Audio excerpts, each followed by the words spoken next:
यशोदा दीदी file share करिए, sheet share नहीं है अभी।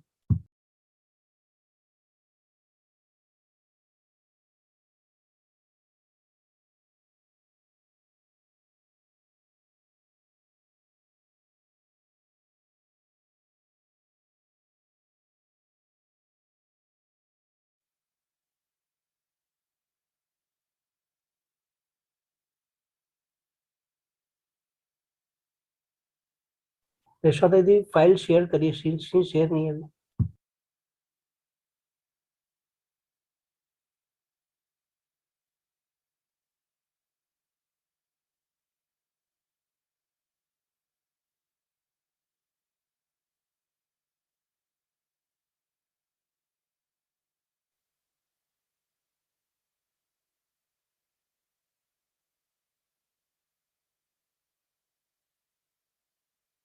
यशोदा दीदी फाइल शेयर करिए, शीट शेयर नहीं है अभी।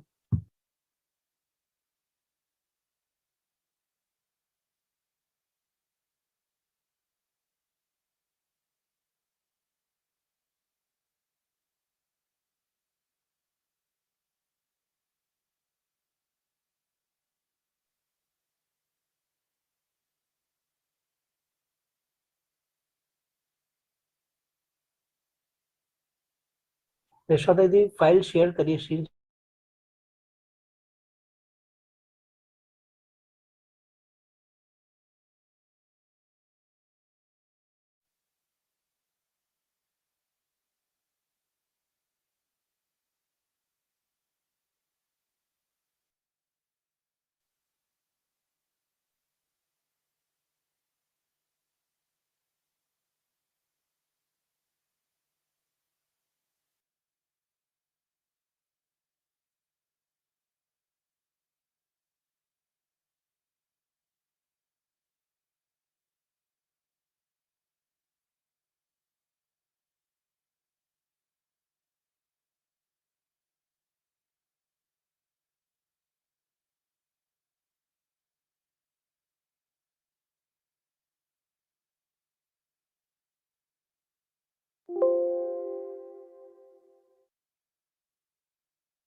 मेरा आपकी कृपा से, मेरा आपकी कृपा से सब काम हो रहा है। मेरा आपकी कृपा से सब काम हो रहा है। मेरा आपकी कृपा से सब काम हो रहा है। करते हो आप श्रीमान, करते हो आप श्रीमान, मेरा नाम हो रहा है। मेरा आपकी कृपा से सब काम हो रहा है।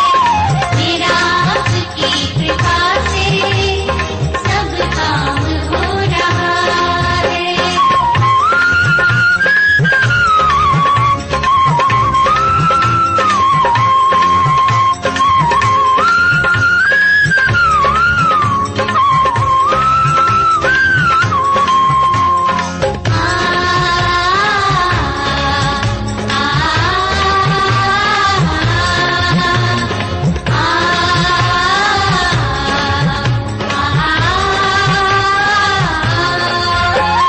पतवार के बिना ही मेरे नाव चल रही है।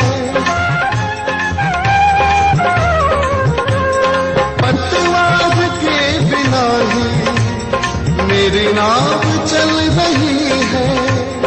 हैरान है जमाना, मंजिल भी मिल गई है। करता नहीं मैं कुछ भी, सब काम हो रहा है। करता नहीं मैं कुछ भी, सब काम हो रहा है। करता नहीं मैं कुछ भी, सब काम हो रहा है। करते हो आप श्रीमान, करते हो आप श्रीमान, मेरा नाम हो रहा है। मेरा आपकी कृपा से सब काम हो रहा है। मेरा आपकी कृपा से सब काम हो रहा है। आ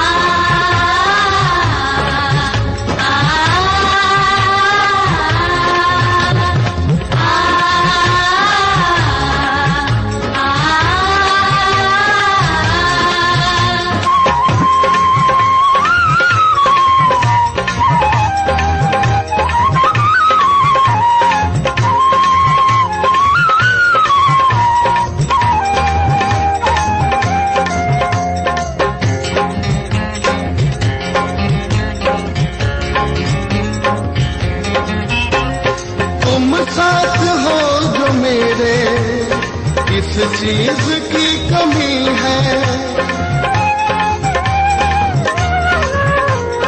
तुम साथ हो जो मेरे, किस चीज की कमी है। किसी और चीज की अब दरकार भी नहीं है। तेरा साथ है गुलाम, अब गुलफाम हो रहा है। मेरा साथ है गुलाम, गुलफाम हो रहा है। मेरा साथ है गुलाम, गुलफाम हो रहा है। करते हो आप श्रीमान, करते हो आप श्रीमान, मेरा नाम हो रहा है। मेरा आपकी कृपा से सब काम हो रहा है। मेरा आपकी कृपा से सब काम हो रहा है।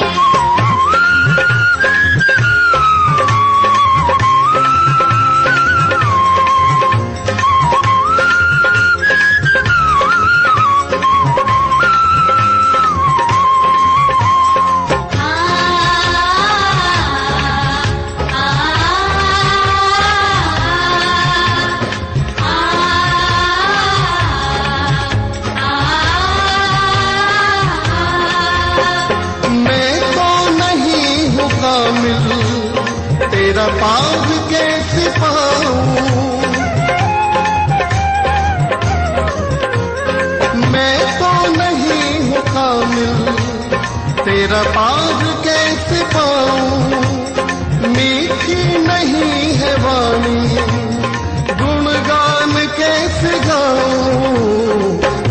तेरी दया से निर्मल ये कमाल हो रहा है। तेरी दया से निर्मल ये कमाल हो रहा है। तेरी दया से निर्मल ये कमाल हो रहा है। करते हो आप श्रीमान, करते हो आप श्रीमान, मेरा नाम हो रहा है। मेरा आपकी कृपा से सब काम हो रहा है। मेरा आपकी कृपा से सब काम हो रहा है। मेरा आपकी कृपा से सब काम हो रहा है।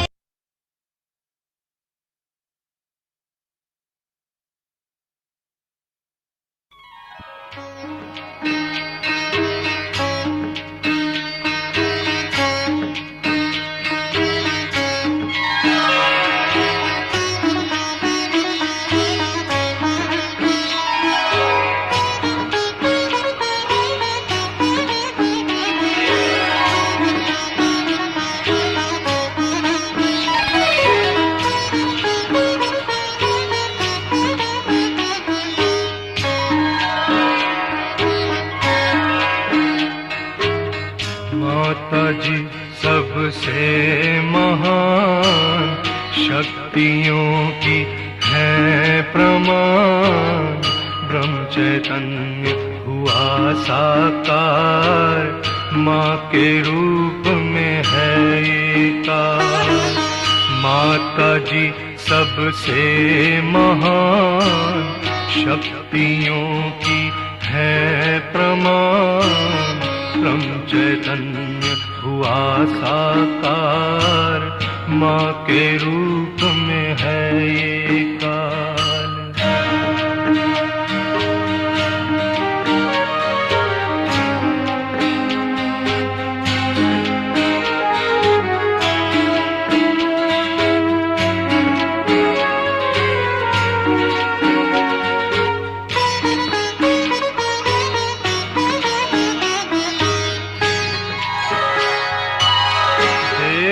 देव सभी बसे मध्य में इस देह के।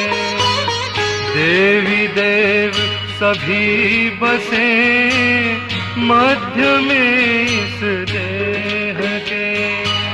नमन कर तब ही मिले विश्व निर्मल धर्म ताज।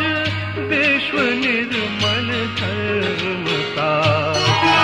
माता जी सबसे महान शक्तियों की है प्रमाण। ब्रह्म चैतन्य हुआ साकार, माँ के रूप में है ये काल।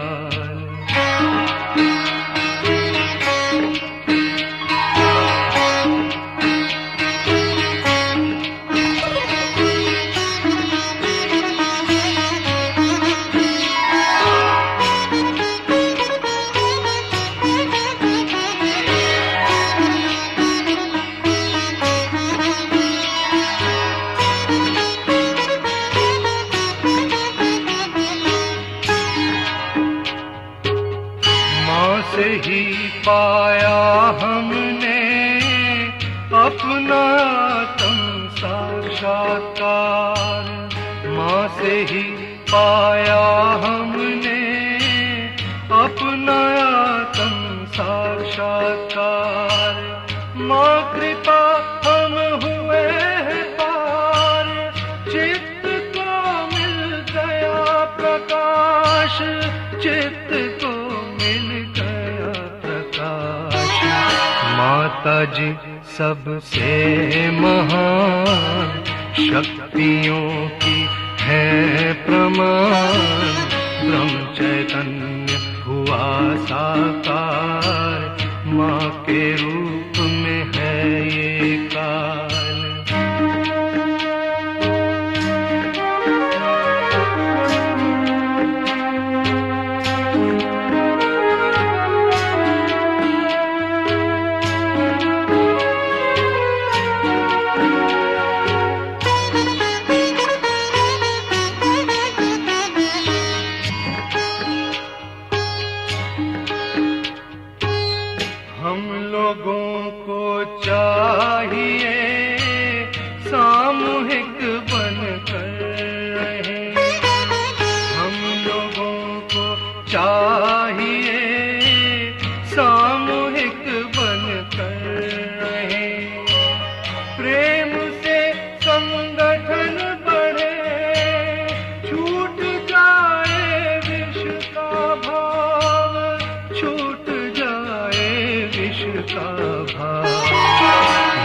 माता जी सबसे महान, शक्तियों की है प्रमाण।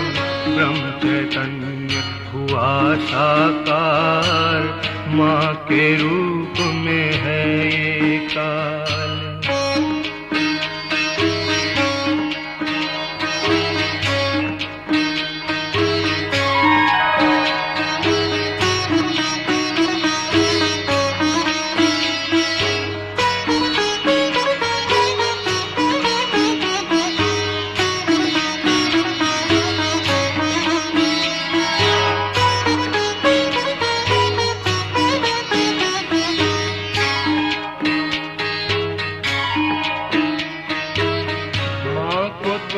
पहचान लो, अवतरण विष्णु है वो।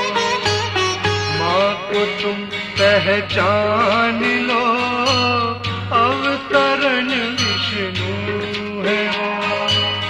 रूप कल की धारण करे, हो जाए जब धर्म नाश, हो जाए जब धर्म नाश।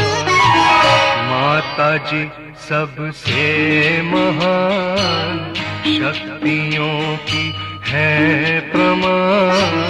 ब्रह्म चैतन्य हुआ साकार, माँ के रूप में है ये काल। माता जी सबसे महान, शक्तियों की है प्रमाण। ब्रह्म चैतन्य हुआ साकार, माँ के रूप में है ये काल।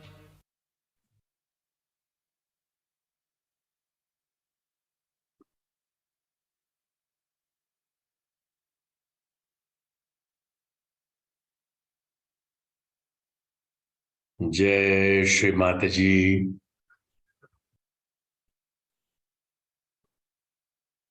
सहज योग, द इटर्नल नॉलेज,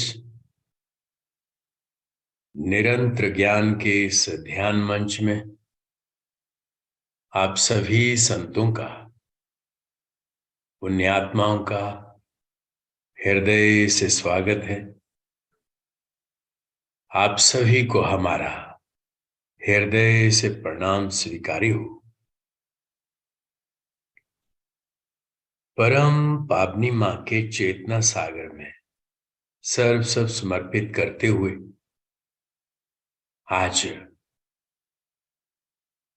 गुरु मौली माँ की परम कृपा में गुरुवार के दिन इस शुभ मंगल भोर में प्राकृतिक आनंद में हम माँ के चेतन में निखरे हुए, माँ के आशीर्वाद में आत्म स्वरूप में जागृत, और ये जागृति श्री गणेश की अबोधिता का हमारे हाथों में चैतन्य के रूप में प्रमाण, और हमारे अंदर सभी देवी देवता अपनी शक्तियों में पूर्णतया जागृत, और हम अनायास ही समाधि में माँ के स्मरण मात्र से ही उस दिव्य आनंद में, जिसका शब्दों में बयान नहीं, और यही मानव का धर्म है, स्वयं को जानना, परमात्मा को जानना, और सुख दुख के माया के भ्रम से सत्य में, मोक्ष में, निर्वाण में, सदा सदा के लिए परम आनंद में समा जाना।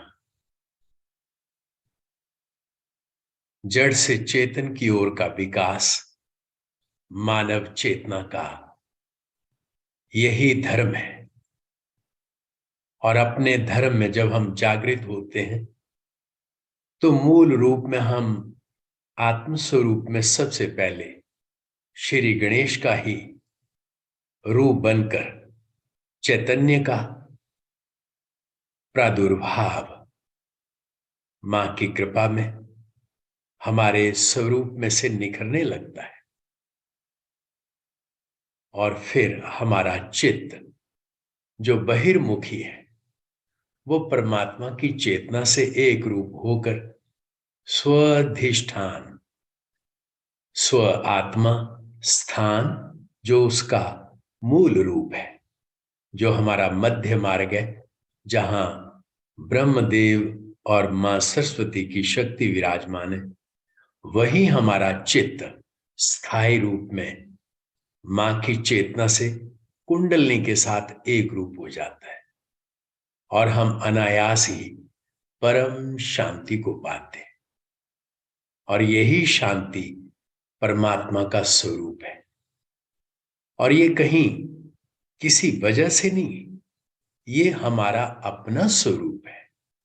हम अपने स्वभाव में जब जागृत होते हैं तो हम शांत हो जाते हैं और तब हमारा धर्म स्थापित होता है और हमारे धर्म में हाथों में चैतन्य के माध्यम से हमें मालूम चलता है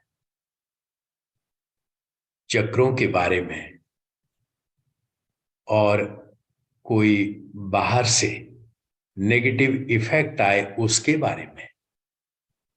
हमारे उंगलियों में, हमारे चक्रों पे इसका हमें ज्ञान मिलता है और हम ध्यान के माध्यम से अपने आप को साध लेते हैं। चेतना के विकास में कुंडलनी के साथ एक रूप होना, यही ध्यान का परम उद्देश्य है। और कुंडलनी अपने स्वभाव में, अपनी करुणा में हमें उस परम चेतना से एक रूप रखती हुई हमारे दोषों को धीरे धीरे निकालती जाती है और हम दिन प्रतिदिन निखरते ही चले जाते हैं। और जो हमारी अबोधता का पूर्ण भाव हमारे भव सागर में जागृत होता है, वही विशुद्धि चक्र में हमारी सामूहिक चेतना का प्रादुर्भाव बनता है।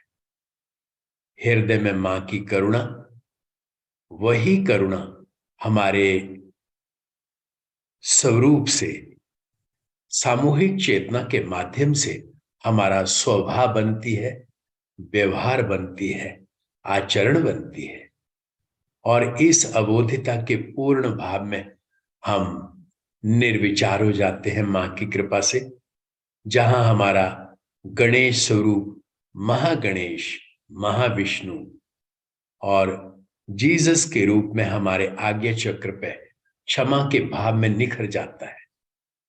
और तब हमारे माथे पे जो हमारे धर्म की शक्ति है वो आकर के हमारा सुरक्षा कवच बनती है। एकादश रुद्र की शक्तियां हमारे माथे के दोनों साइड में जागृत हो जाती हैं और स्वभावतः ही हम इन शक्तियों के माध्यम से जो भी कुंडलनी के विरोध में है, जो भी परमात्मा के विरोध में है, वो सब नष्ट हो जाता है। हम जहां पे भी दृष्टिपात करें वहीं ये शक्ति कार्य करती है। जहां पे भी हम अपने चित्त को लेकर के जाएं वहीं परमात्मा के गुण जागृत होते हैं और जो अवगुण है वो नष्ट होना शुरू हो जाते हैं। मां ने कहा कि हमें एकादश रुद्र की शक्तियों बनना है, जागृत तो करना है, लेकिन हमें भी एकादश रुद्र की शक्तियां बनना है। जब हम इस स्थिति में आ जाते हैं तो हम परमात्मा के अनंत सदा शिव के धाम आदि शक्ति की करुणा की वो स्थिति जो शब्दों से परे है, जिसको केवल समाधि के माध्यम से ही पहचाना जा सकता है। हम उस चेतना से एक रूप हो जाते हैं और सदा सदा के लिए उस आनंद के सागर में समा जाते हैं। हमें जो मिला वो अनंत है। हम इस सामूहिकता का आज इन्हीं भावों को अपने हृदय में धारण करके इनका दर्शन लेंगे। आइए पूर्ण नतमस्तक भाव में मां के पावन श्री चरणों में हृदय समर्पित करते हुए पहले हम अपनी कुंडलिनी शक्ति को बांधेंगे, बंधन लेंगे। तत्पश्चात 3 महामंत्रों द्वारा कुंडलिनी का बयान और उसके बाद श्री गणेश मंत्र लेकर के ये ध्यान की प्रक्रिया शुरू करते हैं। जय श्री माता जी।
निर्मला देव्यै नमो नमः।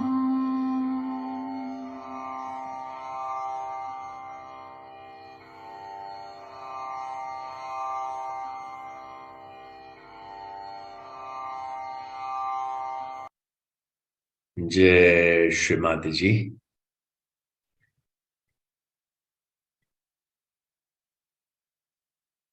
अब हम एक बहुत ही सुंदर स्थिति में आ गए।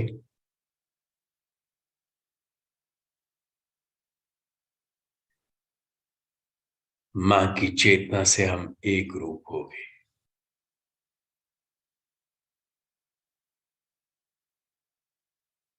इन 3 महामंत्रों में वो शक्ति है जो हमें शब्द के माध्यम से शब्दातीत स्थिति में ले जाती है, साकार से निराकार में।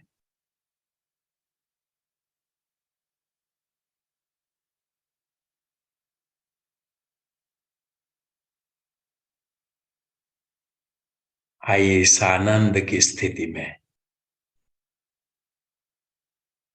अपने जन्मों जन्मों के पुण्य कर्मों को मां के दर्शन मात्र से ही फलित कर ले। मां को निहारेंगे निर्विचारिता में।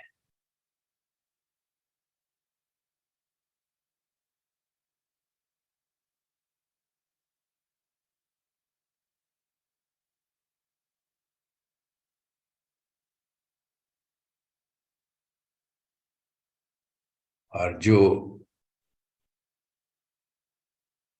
हमारे स्वभाव में एक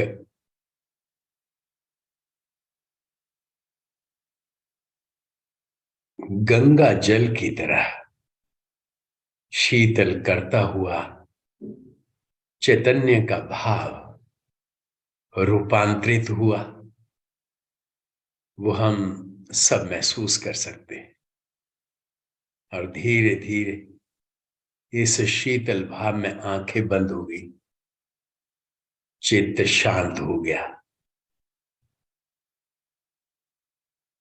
और इस शांत स्वभाव में हमारा हृदय पुलकित भाव में मां के प्रेम से भर गया। आइए मां का हृदय में स्वागत करें। हे परम पावनी मां, हे परम करुणामयी मां, हम बच्चों की हृदय की एक ही प्रार्थना मां कि आपके पावन शुभ श्री चरण कमल सदैव हमारे हृदय में विराजमान रहे। आपकी परम अनुकंपा में हमें सत्य स्वरूप आत्मा का पूर्ण ज्ञान मिले मां। और इस दिव्य स्वरूप में हम आपके पावन श्री चरणों के प्रति सहज भाव में ही दिव्य समर्पण में जागृत हो, परम श्रद्धा में अपने दिव्य भावों को अभिव्यक्त करने के लिए भक्ति रस के उस भाव में एक रूप हो जाएं, जहां हमारा हर कृत्य आपके प्रेम का प्रसार करे। आपका हम शुद्ध माध्यम बन आपके प्रेम को पूरे दुनिया में लेकर के जाएं, ऐसी हम पर कृपा करें मां।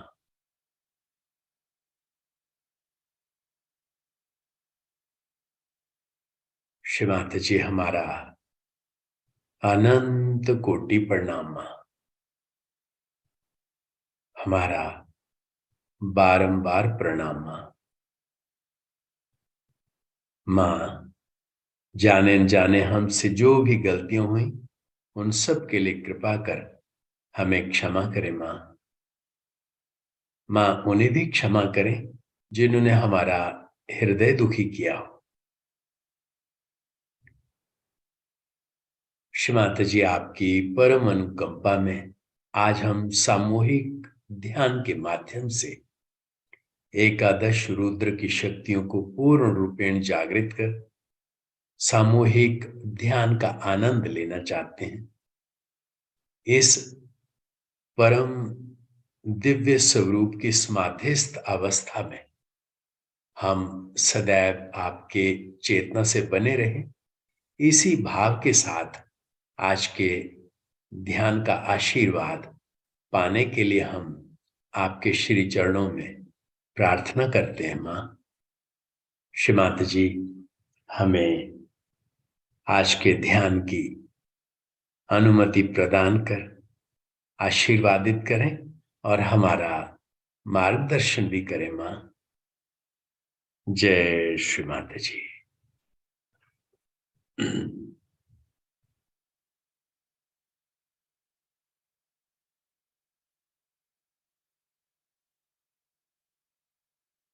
अब हम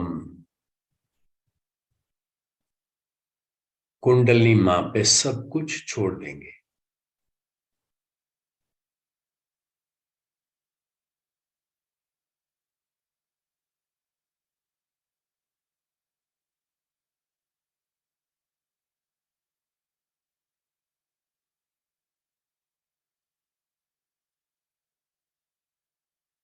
और हम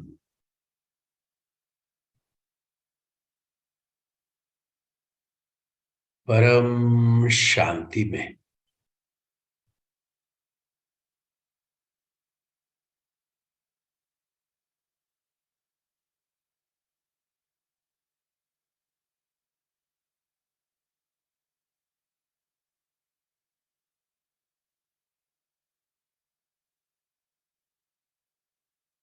अपने दिव्य स्वरूप को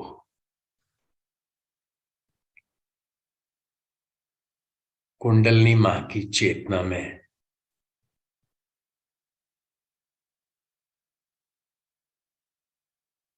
घटित होते हुए पा रहे हैं।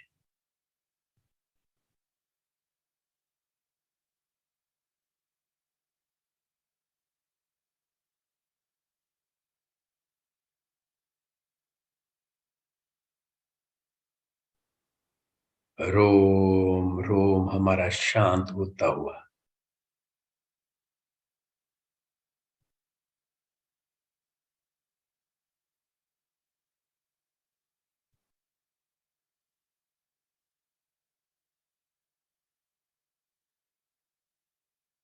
रोम रोम चैतन्य से एक रूप हो गया।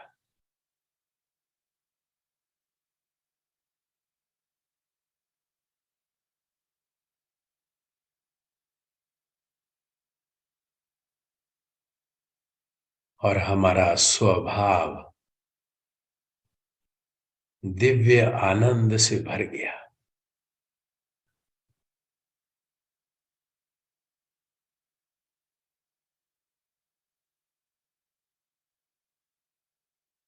और हर चक्र के ऊपर कुंडलनी शक्ति का, चेतना का प्रवाह बढ़ता हुआ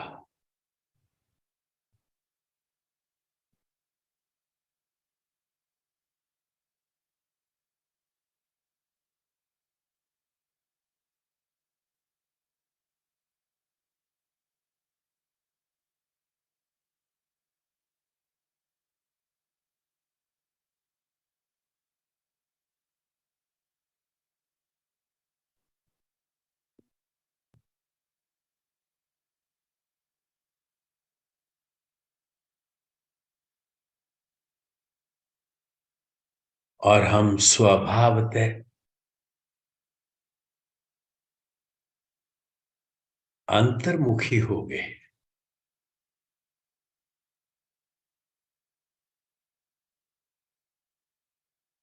एक ही सत्ता कार्यरत कुंडलनी शक्ति चेतना का करुणामयी भाव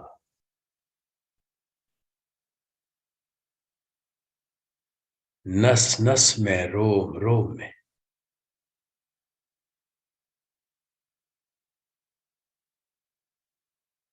आशीर्वादित भाव प्रस्फुटित करता हुआ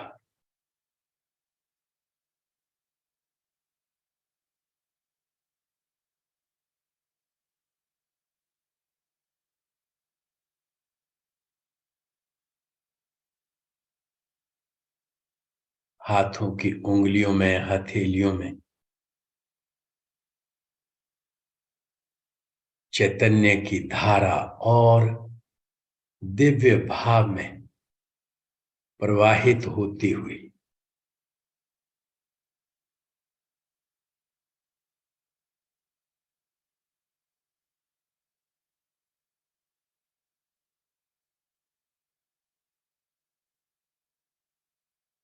हल्का सा भार विशुद्धि चक्र पे और कुंडलनी का निरंजित भाव उसी पे केंद्रित।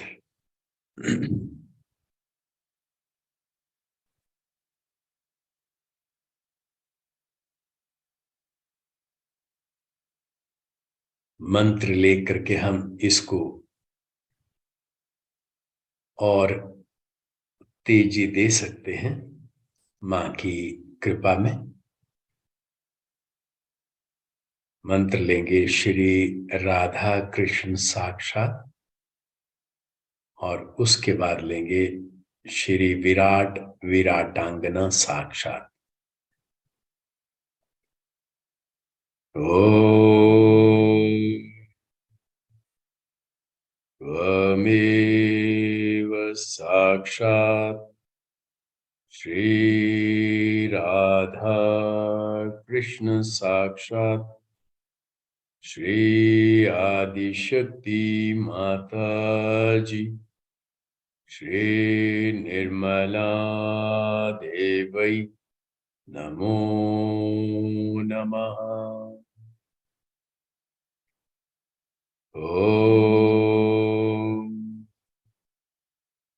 त्वमेव साक्षात् श्री विराट विराटांगना साक्षात् श्री आदिशक्ति माता जी श्री निर्मला देवै नमो नमः।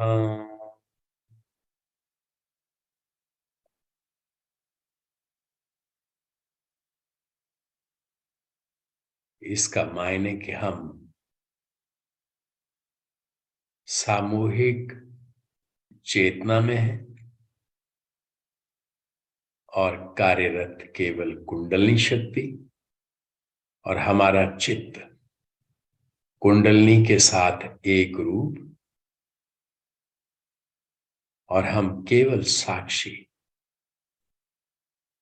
कर्ता भोक्ता हम नहीं हैं। अब हम एक नई स्थिति में हैं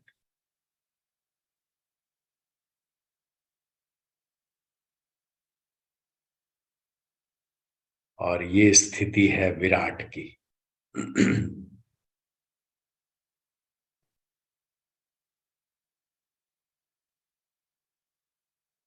अब हम पा रहे हैं कि हमारा आज्ञा चक्र में और सहस्त्रार में और विशुद्धि चक्र में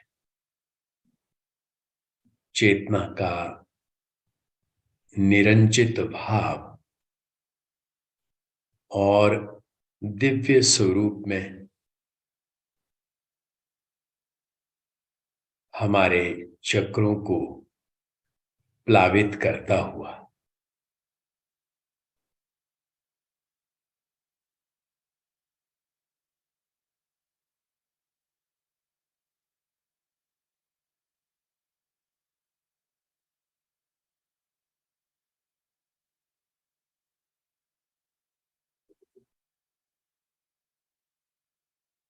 और इस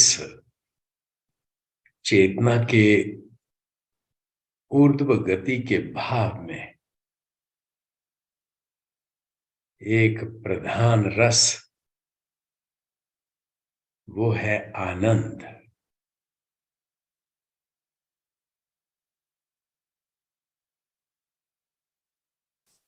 और इस आनंद में जो हमारा स्वभाव बन रहा है वो है निर्विचार।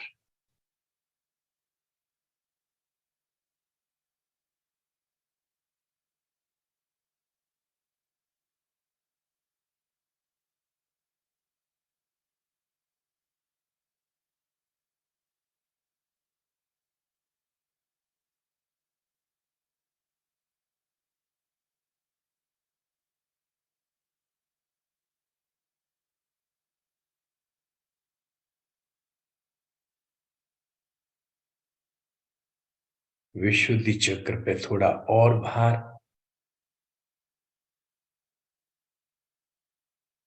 ये जान लें अपनी चेतना में हम सामूहिकता में कि परमात्मा अनंत है।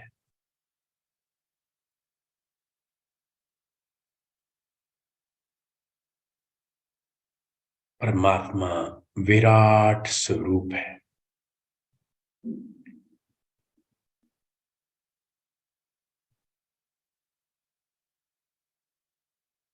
और सब कुछ परमात्मा की चेतना के हवाले छोड़ दें।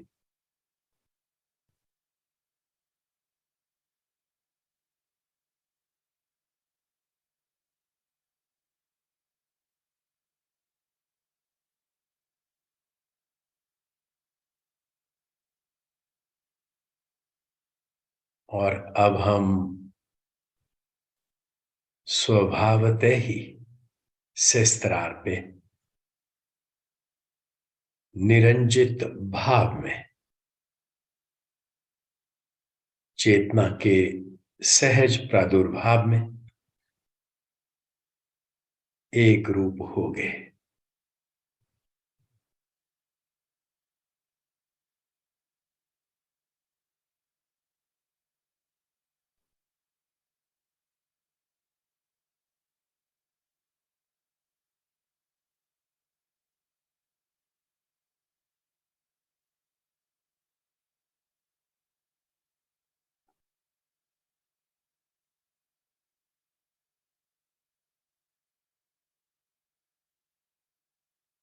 अब इस स्थिति में कुंडलनी शक्ति अपनी चेतना में किसी भी नकारात्मक शक्ति को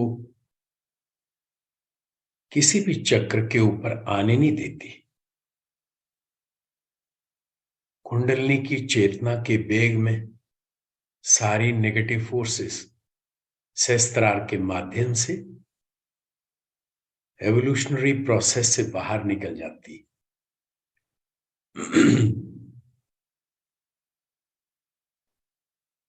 और यही हमारे एकादश रुद्र का सहज कार्य है।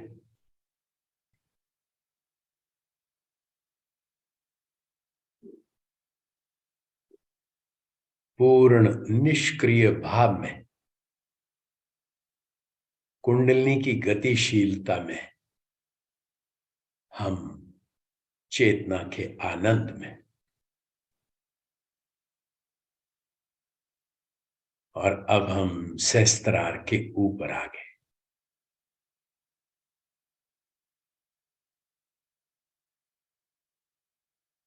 और यहीं से हमारी समाधि, हमारा ध्यान शुरू होता है।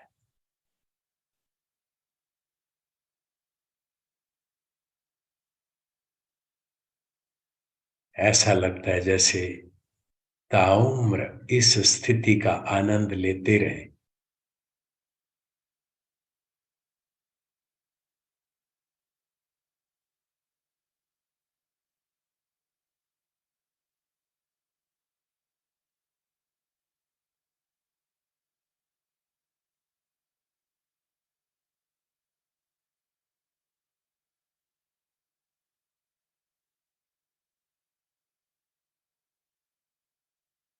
अब हम ऑटो मोड पे हैं,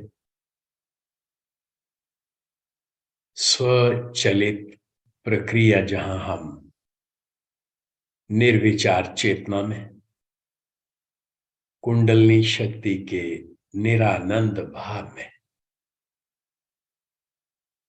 परमात्मा की चेतना में समाहित।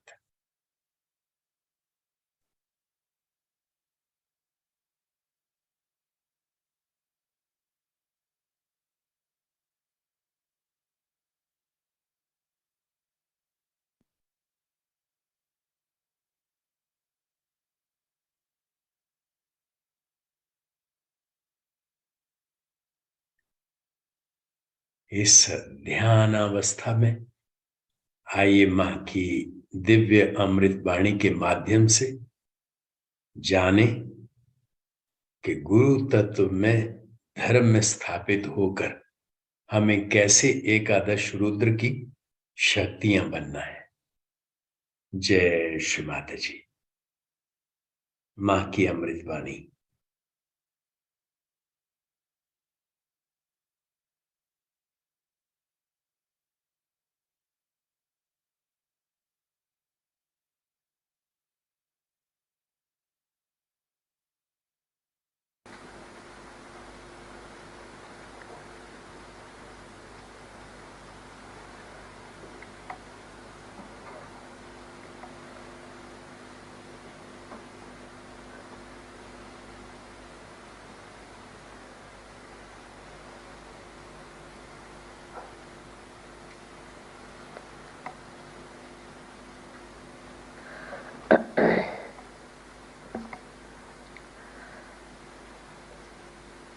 Today we are doing a special type of puja which is performed in the glory of Ekadasha Rudra. Rudra is the destructive power of Shiva, of the spirit. Now, one power which is his nature is forgiveness. He forgives because we are human beings, we commit mistakes, we do wrong things, we get tempted, our attention is disturbed, so he forgives us. He also forgives us when we spoil our chastity, we do immoral things, we do thieving, and we do things that are against God, talk against Him. He also forgives our superficialities, jealousies, our lust, our anger. Also He forgives our attachments, petty jealousies, vanities, and also possessiveness. He forgives our egoistical behavior and also our subordination to wrong things. But every action has a reaction. And when he forgives, he thinks that he has given you a big grace mark. And that reaction builds up within him as a wrath against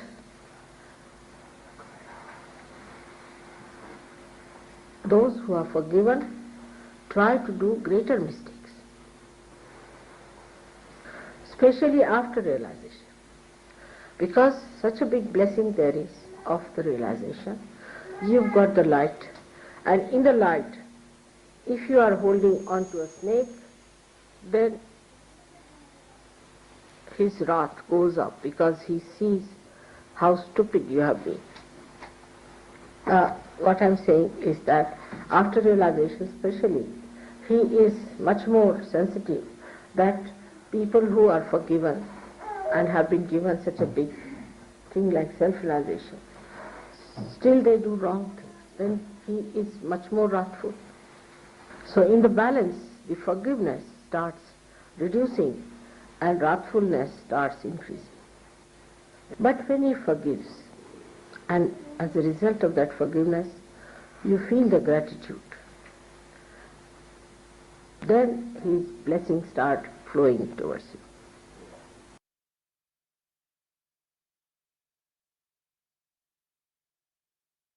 He gives you tremendous capacity to forgive others. He pacifies your anger. He pacifies your lust. He pacifies your greed.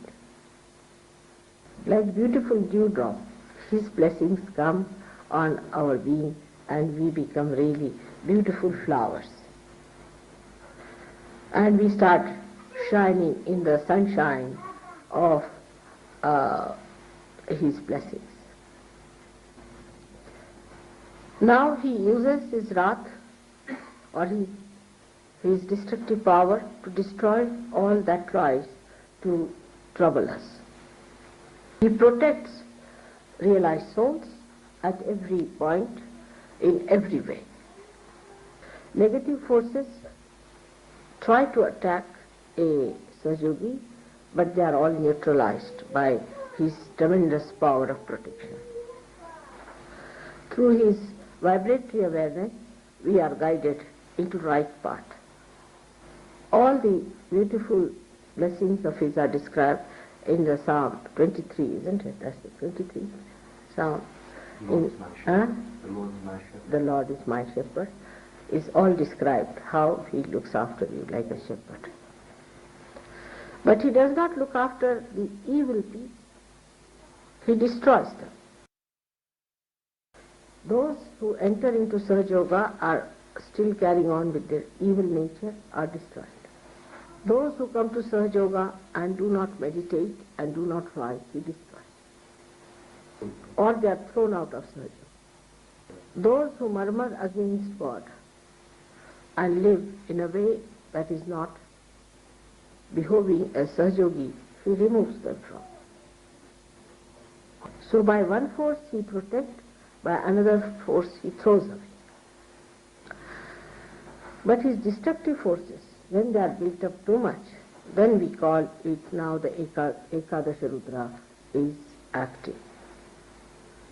Now this Ekadasha Rudra will be expressed when the Kalaki itself will start acting, means the destructive power which will destroy all that is negative on this earth and save all that is positive. So it is very necessary for Sahajogis to expedite their ascent, not to be satisfied with the social life or married life or with all the blessings that God has bestowed upon. We always see what God has done for us, how he has been miraculous to us, but we have to see what we have done to ourselves. What are we doing about our own ascent and growth? Now out of the 11 Ekadasha means 11, the 5 come from the right side of your void and 5 from the left side of your void. The first 5 on the left hand side come from if you have bowed yourself to wrong gurus, or if you have read wrong books, or if you have been in the company of wrong people, or if you have been sympathetic towards people who have been following wrong paths, or you have been yourself one of the agents or guru of these wrong people. Now these 5 problems can be solved if we completely give up whatever wrong we have been doing. As Muhammad Sahib has said that you have to beat the shaitan, means the Satan, with shoes. But that has to be done not mechanically but from your heart. Like many people who come to Sahaja will tell me, my father is following this guru, that father is following that guru, and get involved with their father, mother, sister, this, that, and try to take them out from those gurus, also get entangled. Or some of them yield to others' forces, like I know of Maureen, who was with me, and her parents and parents-in-law said that the child must be baptized. I told her, you cannot get this child baptized because the realized soul. But she could not that way stand up to them, and she took the child for baptism, and the child became very funny. It was like a mad child. Now then she gave up all that, and so she has saved. But supposing she had another child, she would have done the same thing. The second child would have been something very, very bad. Now the trouble with Sahaja Yogis is that anybody who comes to Sahaja Yoga program thinks he's a Sahaja Yogi. It's not so. Either you should have very strong sensitivity, or you should feel it in your body, or with your intelligence you should understand what is Sahaja. A person who is still negative always gets attracted towards another one who is a very, very powerfully negative, and does not understand that the other person is so powerfully negative, but gets impressed. Under such circumstances, such a person is hit by that negative person, and Shiva cannot protect. One should not have sympathy with anyone who is negative, whether he is mad, whether there is something wrong with him, whether he is your relation or anything. No sympathy of any kind. On the contrary, a kind of anger should be there for that person. Kind of a detachment, angry detachment. And this angry detachment is the only time when you have to be angry. But I have seen people who have anger for very good Sahaja Yogis, but not for their own husband or wives, who are extremely negative. So when the Ekadasha Rudra starts acting on these 5 sides, on the we should say on the right side it moves, because it comes from the left and moves to the right side, then a person starts becoming negative but acting with his ego. Such a person may take up a situation into hands and say that I am such and such Sahaja Yogi, and I am so, and we should do like this, and we should behave like this, and start dictating people. Can do anything. And some mediocres or some half-baked Sahaja Yogis may try to understand, but most of them will know that this fellow is going out now, he's on his way out. So all these things lead to this left side development, or we can call it on the head, on the right hand side of your medha. This plate, brain plate, is called as medha in Sanskrit language. Now the right-sided one comes from the idea people have that I am myself a big guru.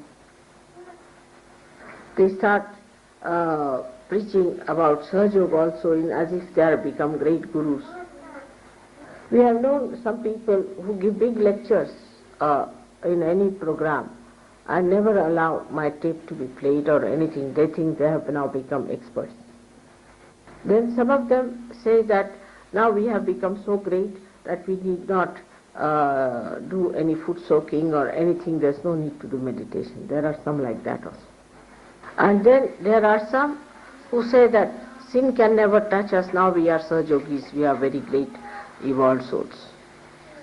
But the worst of all are those who just take my name, saying that Mother has said so, and I'm telling you because Mother has said, when I've never said such a thing. It's all falsehood. Now there are some people who use Sahaja Yoga money and exploit Sahaja Yoga in such a way, exploit them. Sahaja Yogis also sometimes. And such people become very inauspicious. Anyone who tries such things will go out of Sahaja with disgrace. But one should never go near such a person, have nothing to do with such a person, have no sympathies.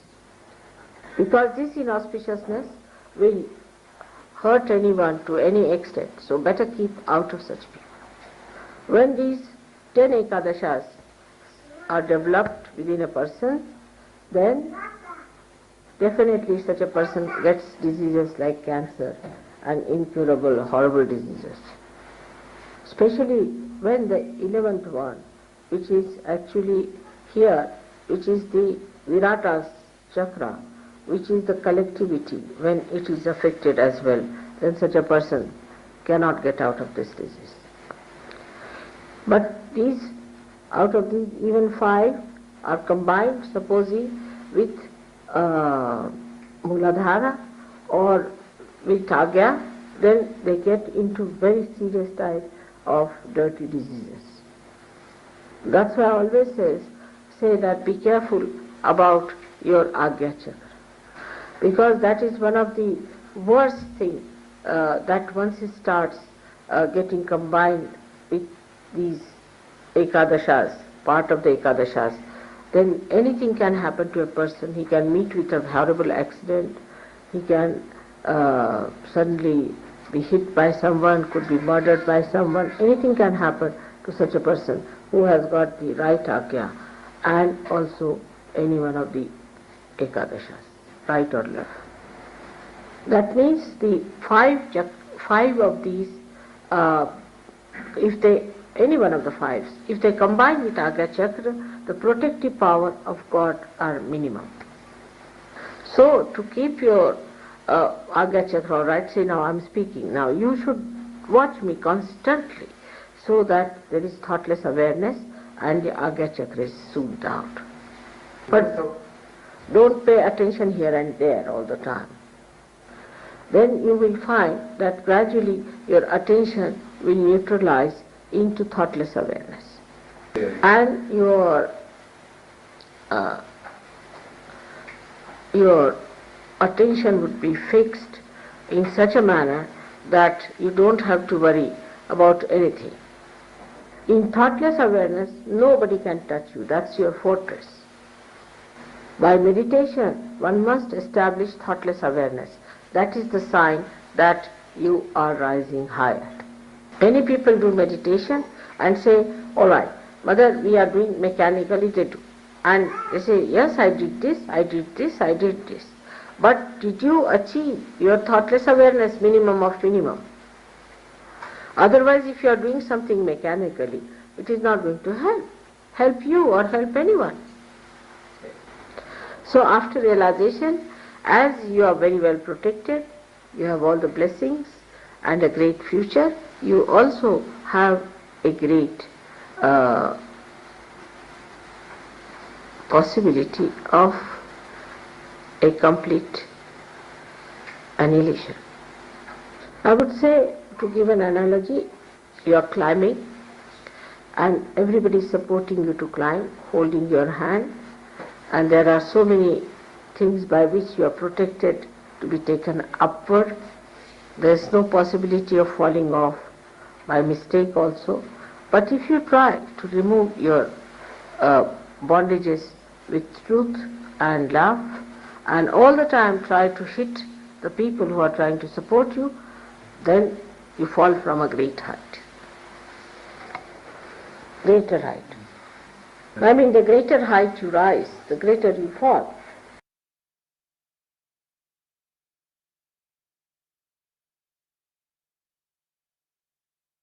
And with a greater force also, much go deeper.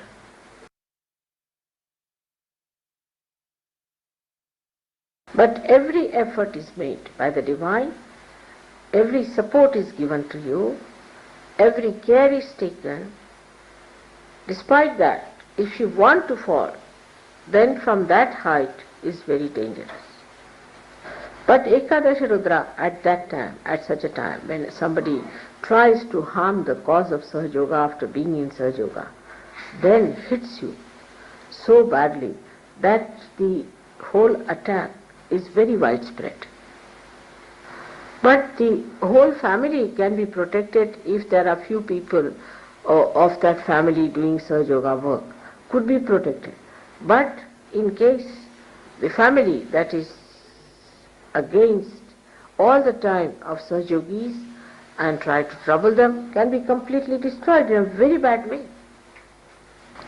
Now these Ekadasha Rudras come out of, as I told you, from the void.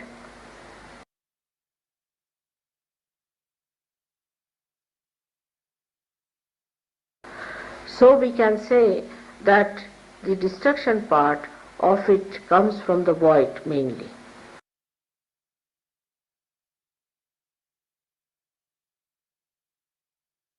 But these are the powers, all are given in one person, that is the Mahavishnu, that is Lord Jesus Christ. Because he is the support of the whole universe. He is the personification of Omkara, he is the personification of vibrations. So when he gets angry, then the whole universe starts breaking. As he personifies the power of the mother, which is penetrating into every atom, into every molecule, and to every human being, into every that is living and non-living. Once it gets disturbed, the whole thing gets into jeopardy. So the pleasing of Christ is very important.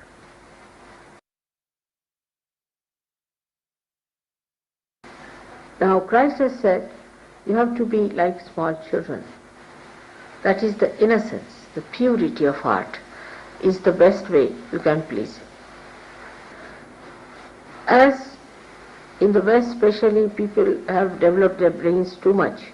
They try to play about with words and think that nobody knows what they are doing. All such people must know that everything you do is known to God. If you are not clean in your heart, it is very dangerous for anybody to pose as if he is a very good Sahaja. Such people are not possessed, nor they are conditioned, nor they are egoistical, but they are very cunning, clever people, and they are quite aware as to what they are doing. But there are people who get possessed also, and then they try to destroy themselves or cry and weep and do all kinds of things. There are some who think that if they hurt themselves or do some sort of an extreme thing, then God will be happy, are sadly mistaken. If you cannot enjoy in Sahaja, then you should know there's something wrong with you. If you cannot feel happy in Sahaja, then you must know there's something definitely wrong with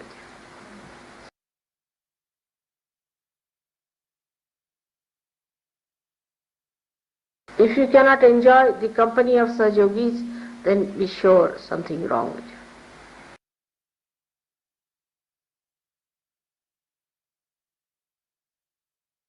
If you cannot laugh and appreciate the greatness of God, then it's something wrong with you.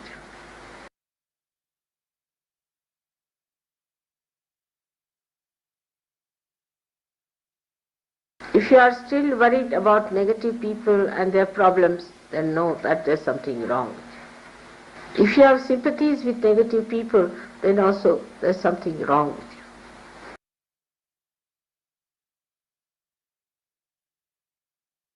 But if you have anger for negative, and all that is negative, that is against Sahaja, then you are there. When this thing gets matured, then you become the power of Ekadasha Rudra yourself. Anybody who will try to insult you or to do any harm will collapse. It has happened with many people who tried to be insulting to me or tried to harm me or anyway. Sometimes I'm quite worried about them.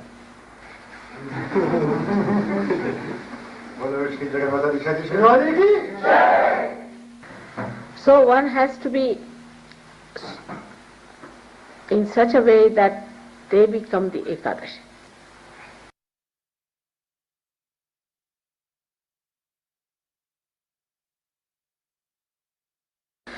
Nobody can touch such people.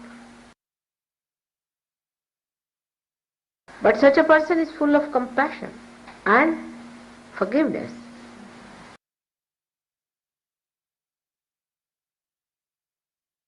As a result, Ekadasha acts much faster.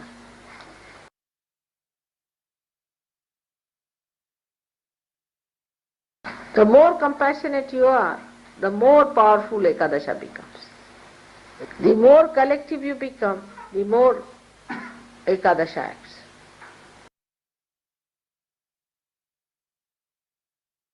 Many people have a habit of receding back into their exclusion and saying that, oh, we better be at home and it's all right.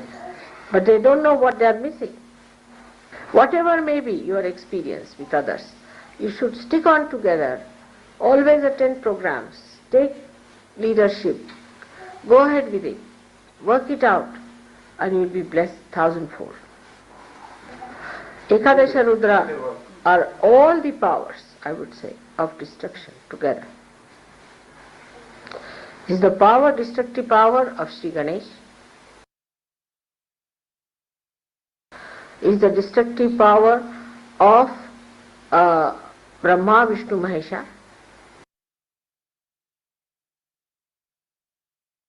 It is the destructive power of the mother. Is the destructive power of the Ganesha, of what you call Shiva's is the Brahma, Vishnu, Mahesha, and four of these are Bhairava and Hanumana, Kartikeya and Ganesha.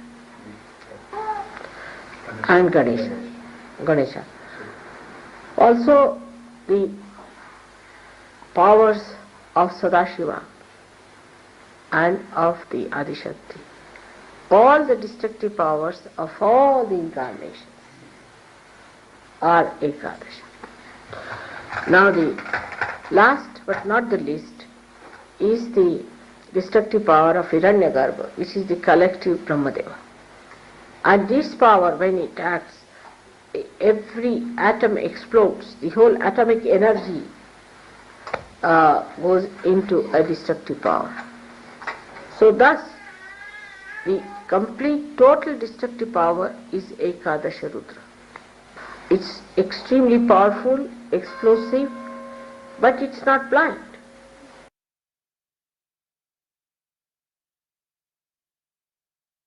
It's very discriminating and extremely delicately woven.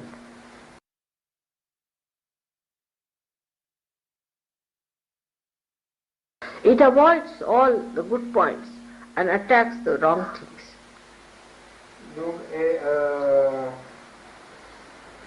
Avoids.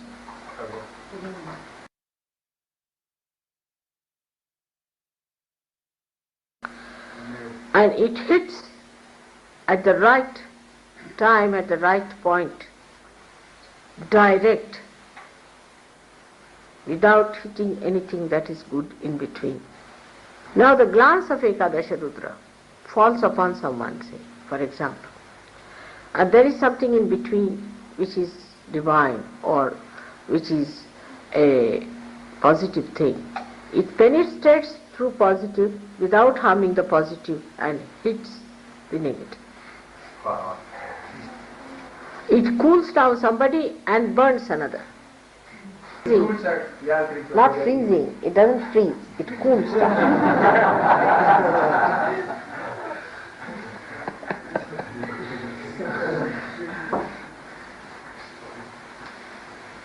So that is how it works with such care and such delicacy.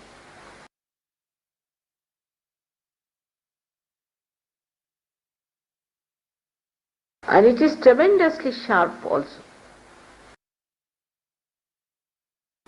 And it's very painful.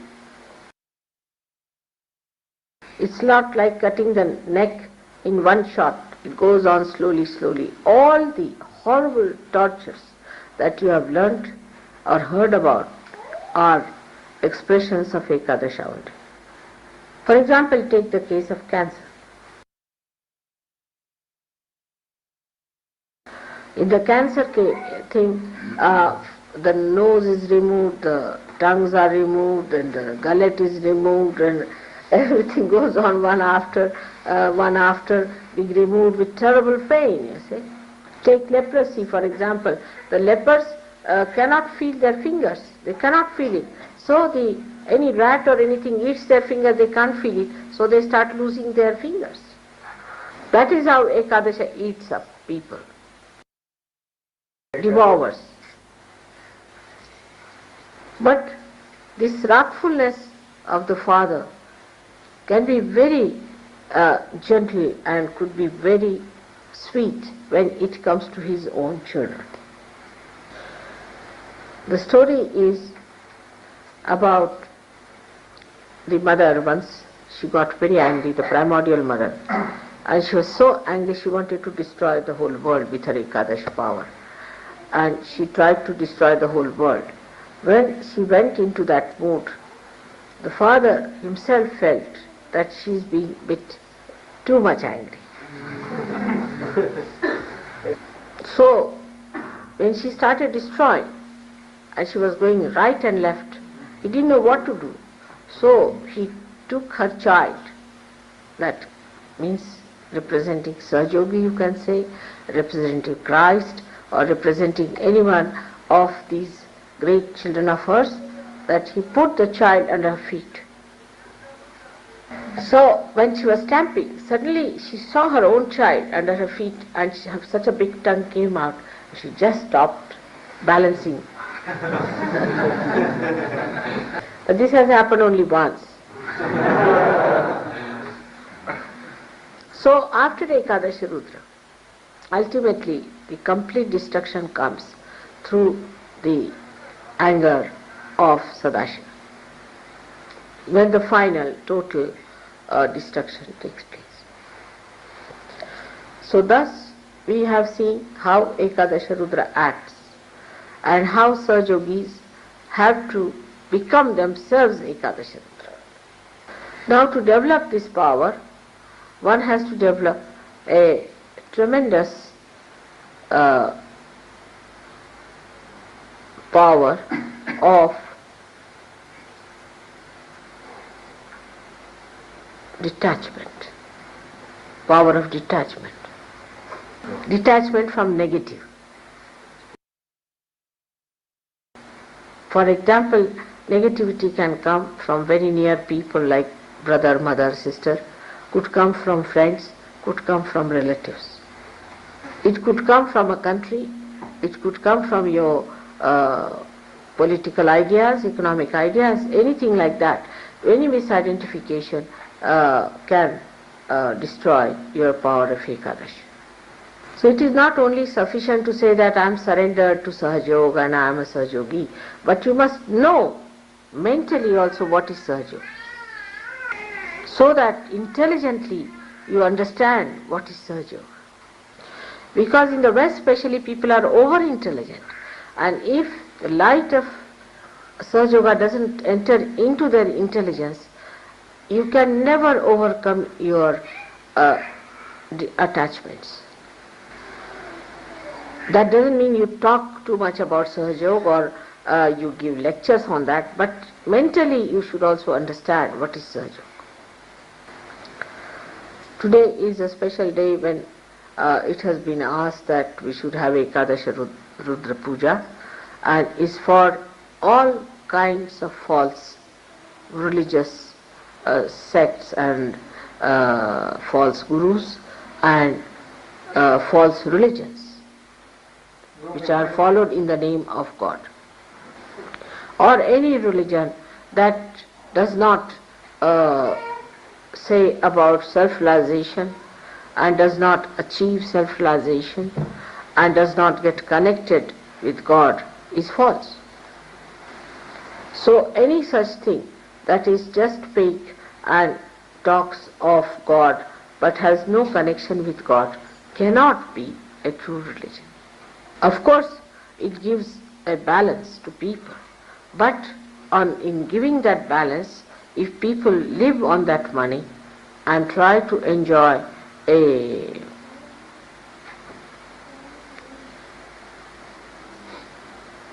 wealth out of that money, then it is not even at the very lower level is religion. Like a balance, you see. Religion has to give you a balance to begin with. But in that balancing, when they tell you, you have to be balanced, but give me money for that. You must give me money, give all your purse, give you everything. Then that cannot be balanced. It does not even have a slightest thing or the blessings of God. Or any religion that makes you bow to anybody else but the incarnation is no religion. That's another one, which is absolutely false. The real religion will give you a balance and will always talk about the ascent. But they will not ask for money or make one man something great as venerated. Thus, we should learn to discriminate between falsehood, negative things and real things. Once you develop that discrimination through vibratory awareness or through your intelligence, you are in the control of yourself. And then you become that power of Ekadasha. When you establish your maturity. Today I bless you all that you all become the power of Ekadasha Rudra. And you develop that sincerity which takes you to that state.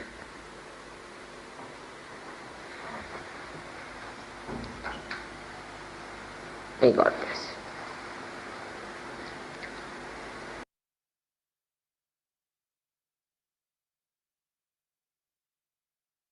जय श्री माता जी।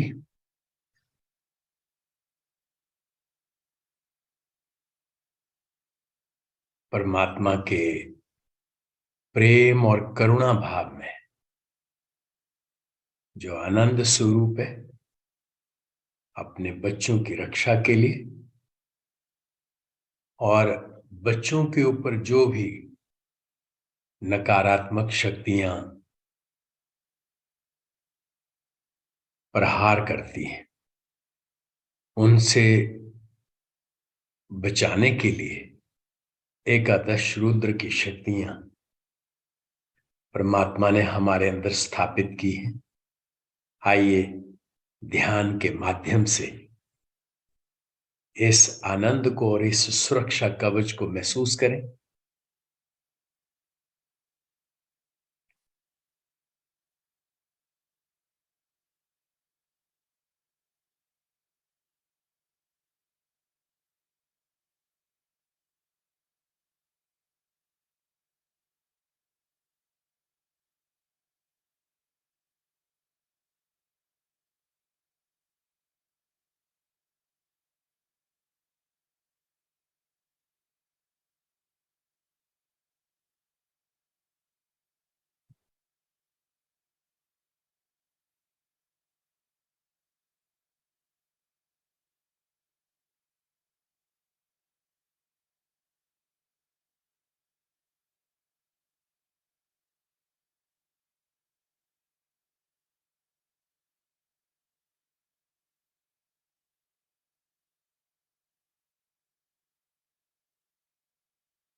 जय श्री माता जी।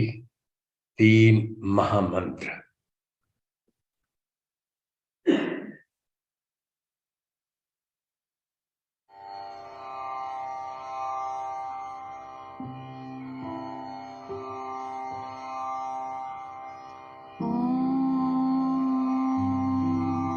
त्वमेव साक्षात् श्री महालक्ष्मी महासरस्वती महाकाली त्रिगुणात्मिका कुण्डलिनी साक्षात् श्री आदिशक्ति माताजी श्री निर्मला देव्यै नमो नमः। ॐ त्वमेव साक्षात् श्री कल्की साक्षात् श्री आदिशक्ति माताजी श्री निर्मला देव्यै नमो नमः। ॐ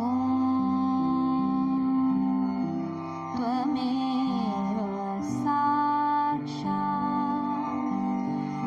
श्री कल्की साक्षात् श्री सहस्रा स्वामिनी मोक्ष प्रदायिनी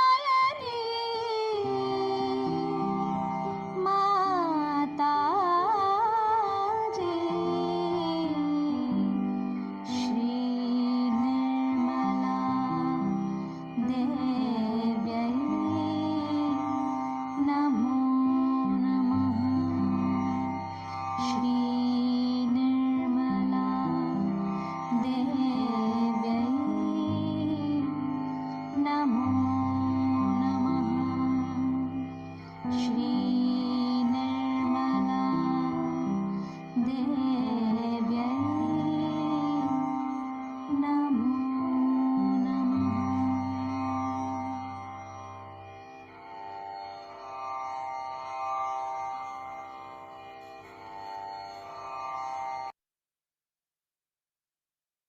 जय श्री माता जी। सामूहिक बंधन।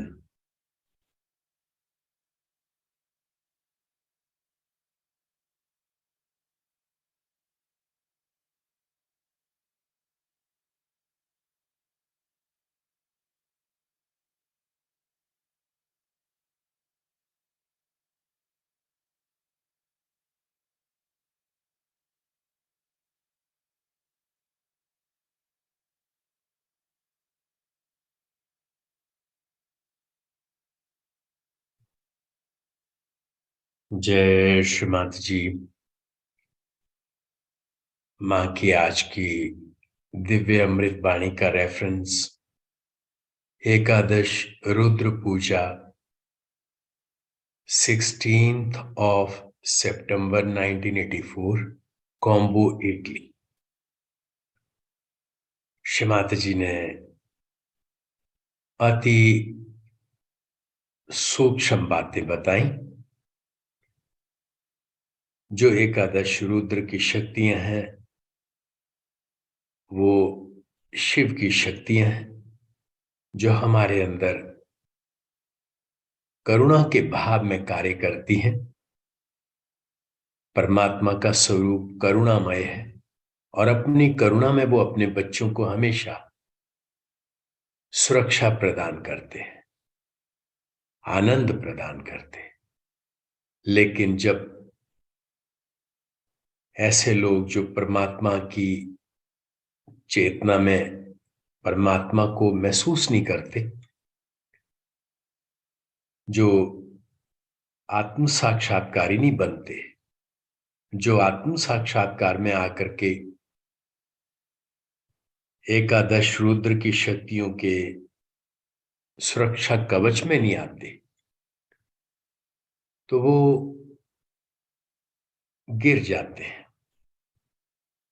माँ ने बताया कि 5 हमारे लेफ्ट साइड में जो वाइड है, भवसागर है, 5 एकादश रुद्र की शक्तियां हमारे बाएं भवसागर से आती हैं और हमारे माथे के दाएं साइड में वो कार्यरत रहती हैं, और 5 दाएं भवसागर से हमारे माथे के दाएं साइड में रहती हैं।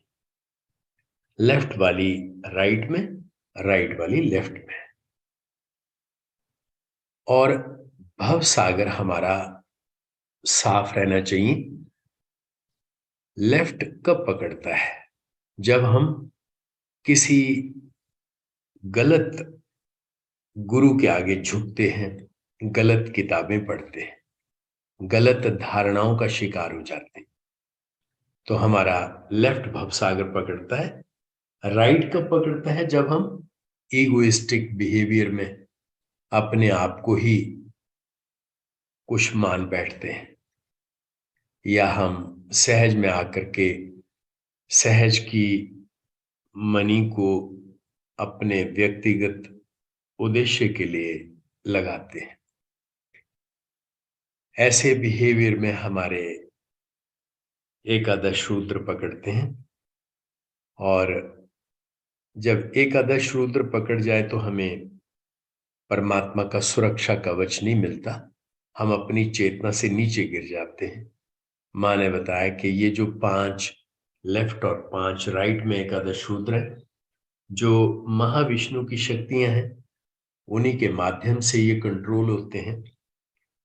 और अगर आज्ञा चक्र या मूलाधार चक्र के साथ में ये पकड़ें तो फिर डिस्ट्रक्शन निश्चित है। माँ ने कहा इसलिए आप निर्विचार चेतना में चले जाएं, जहां आपको सुरक्षा कवच मिलता है। माँ कह रहे हैं कि आप अपनी चेतना में उठें और भवसागर में अपने धर्म पे जमें, और एकादश रुद्र में आप परमात्मा की शक्तियां बनकर नेगेटिव चीजों से बचें, और जो भी परमात्मा की चेतना के विरोध में है उनके लिए आप कार्यरत भी रहें। अंत में माँ ने यही कहा कि आप अगर आनंद में रहते हैं, प्रेम में रहते हैं, करुणा में रहते हैं, तो आप मान लें कि आप परमात्मा के सुरक्षा कवच में हैं। आइए माँ के जो आशीर्वाद है उनके लिए हृदय में माँ का धन्यवाद करें।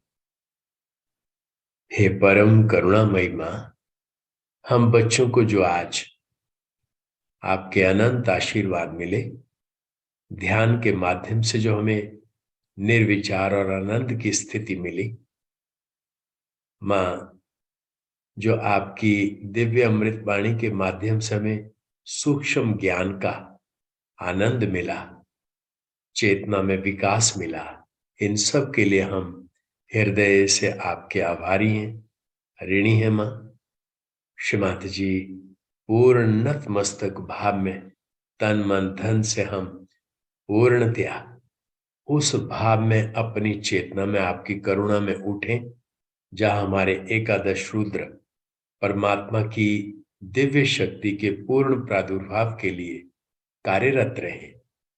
ऐसा शुद्ध पात्र बन हम आपके श्री चरणों में अनुग्रहित भाव में समर्पित रहे। ऐसी हम पर कृपा करें माँ। श्रीमाता जी, आज के ध्यान में हम बच्चों से अगर जाने अनजाने कोई गलती हुई तो कृपा करके क्षमा करें माँ। माँ, हमारा अनंत कोटि प्रणाम माँ, अनंत कोटि प्रणाम, अनंत कोटि प्रणाम माँ। अगला सेशन शनिवार को होगा। जय श्री माता जी।